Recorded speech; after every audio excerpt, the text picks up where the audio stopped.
On July 11, 1953, President Dwight Eisenhower gave the CIA the green light to overthrow the democratically elected Prime Minister of Iran, Dr. Mohammad Mossadegh. 4 days before, a radio broadcast from the Iranian Communist Party, the Tuda, warned that American spies and Iranian traitors were working to topple Mossadegh. From the beginning, nothing went according to plan. The CIA's replacement, Mohammad Reza Shah Pahlavi, was so apprehensive he fled to his resort on the Caspian Sea.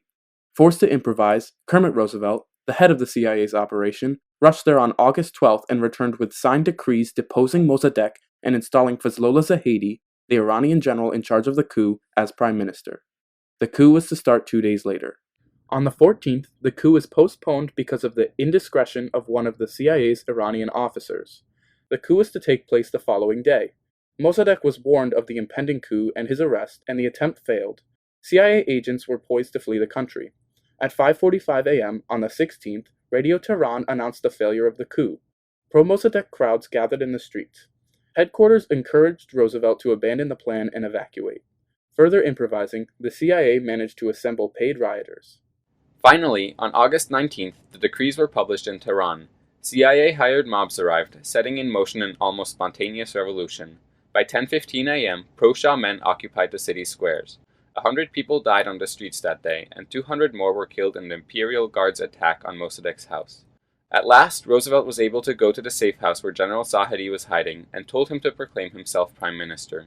Zahedi was so scared Roosevelt had to button him into his tunic. According to the CIA's secret history of the coup, August 19th was a day of such satisfaction that it should never have ended.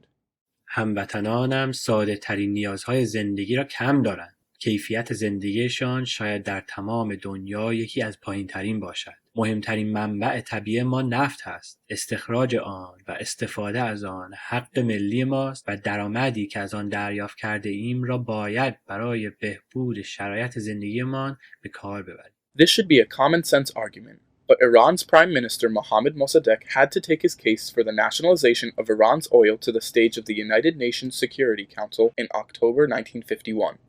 In April of the same year, the Iranians had nationalized their oil production. This sparked an oil crisis in Iran. The British had long had a concession there, giving them control over Iran's oil production through the Anglo-Iranian Oil Company, the AIOC. By 1950, the AIOC had the world's largest oil refinery at Abadan, and it was the second largest exporter of crude oil. It supplied Britain with £92 million in foreign exchange. If Iran had controlled its own oil revenues, it would have gained £275 million in 1950 alone. Instead, under the concession, it made 13% of that, a meager $37 million. Iran had suffered many such injustices at the hands of foreign powers. In 1891, Iranians revolted against the concession to the British in the economically and culturally important tobacco industry. In 1907, the United Kingdom and Russia split Iran between themselves.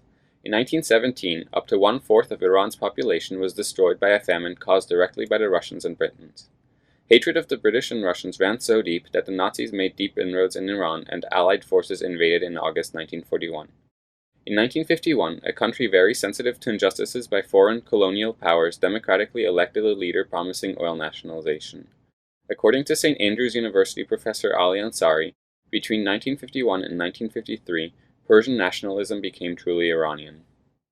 In Iran, Mossadegh was considered a hero. He is like Gandhi for India. He is sort of very much seen as the national father. Meanwhile, the British tried frantically to maintain their control over the AIOC. Britain's economy had been shattered by World War II.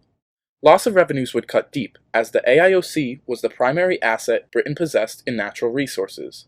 As part of its supplement to the 1933 concession, it offered a paltry 24% share to the Iranians, along with free medical care to treat certain hysterical deputies that opposed the plan. The oil crisis raged on. According to Secretary of State Dean Acheson, it is really like negotiating on a powder keg, with somebody throwing matches into it. Any one of them is likely to blow the whole thing up. At the same time that Mossadegh traveled to New York, he also expelled all British diplomats from Iran, having caught them plotting his overthrow. Then he took his case to the world stage. Western media reacted angrily to his speech at the Security Council. They viewed it as an attempt to defy international law and stop the flow of oil to the free world. Indeed, the British played this factor up to the Americans. NSC 136, a policy statement on Iran, makes it clear that the prime issue with Iran was the availability of oil to the free world and the continued availability of oil markets in other Middle Eastern nations, a fear echoed by Secretary of Defense Charles Irwin Wilson in a National Security Council meeting. In November 1952, the CIA's Kermit Roosevelt traveled to Iran to preserve and pay the network of Iranian spies he had inherited from the British.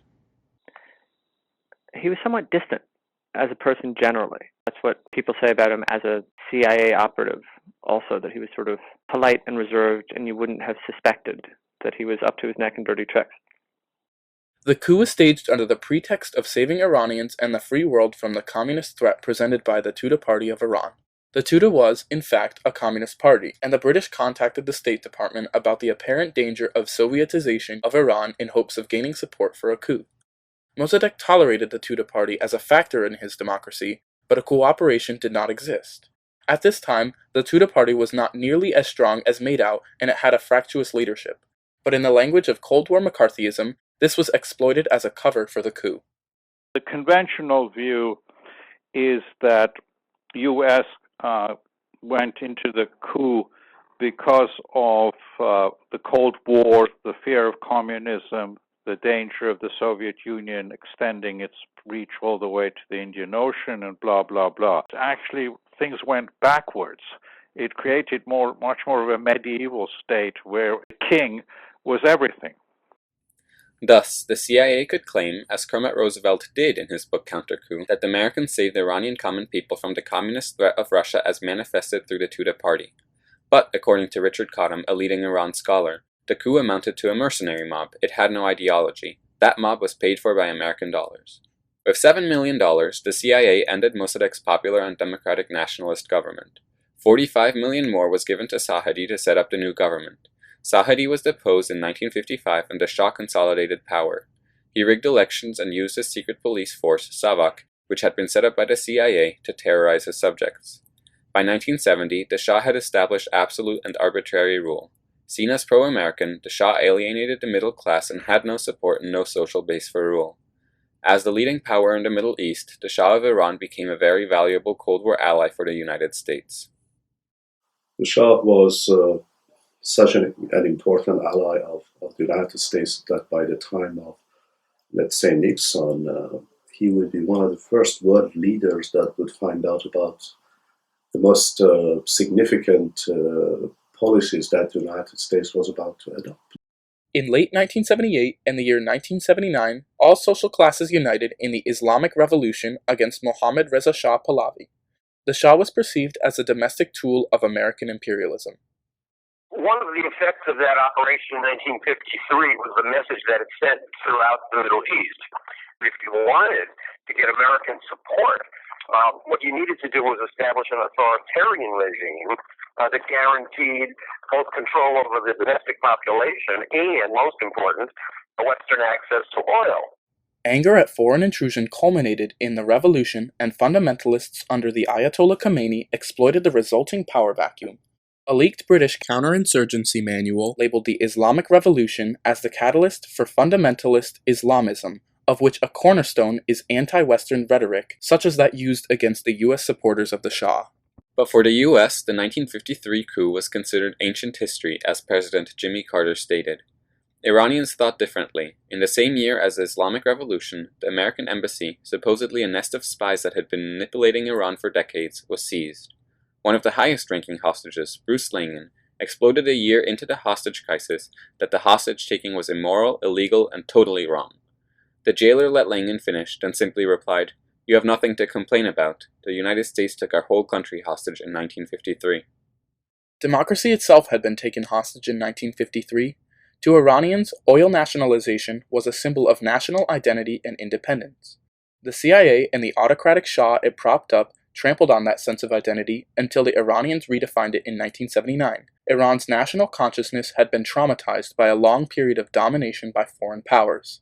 This created a passion to destroy this power from Western nations. The claim to the right to nuclear fuel is an attempt to redefine Iranian liberty. Western reaction, as it being a threat to the security of the world, echoes the reaction to Mossadegh's nationalization of oil.